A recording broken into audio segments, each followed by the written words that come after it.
এটাই হলো তোমার সেই কল্পনা শক্তি। এটাই বলছে Albert Einstein, the imagination is more important than knowledge.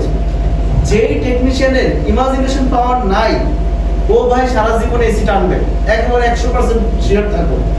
ও 5 তলা থেকে 3 তলা, 3 তলা থেকে 6 তলা এইভাবে কি করবে, এসি টানবে, হেল্পারই করবে। ও কোনদিন টেকনিশিয়ান, ভালো টেকনিশিয়ান হইতে পারবে না। হওয়ার জন্য কি লাগবে? ট্যালেন্ট লাগবে, আমার সেই কাল্পনিক শক্তিটা।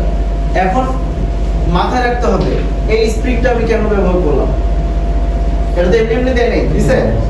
আমাকে মাথায় রাখতে হবে এই যে ডিসচার্জ টিউবটা, ইন্টারনাল ডিসচার্জ টিউবটা, এটা তো চাইলে সোজা দিতে পারতো,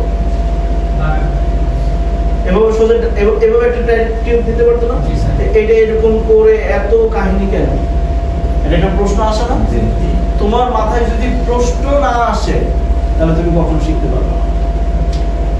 টেকনিশিয়ান হওয়ার জন্য তোমার কাছে আগে মানে শত শত প্রশ্ন তৈরি হবে। আচ্ছা, এটার নিচে এরকম প্লাস্টিক দিল কেন? এটা এটা এটা এরকম কেন? এই প্রশ্নগুলো যদি আমার থাকে, আচ্ছা এটা পড়লো কেন? এটা যদি আমি জেনে যাই যেটা পড়লো কেন, আর উত্তরটা যদি জেনে যাই, তাহলে একটা সময় এটা সম্পর্কে আপনি বাকি থাকবে।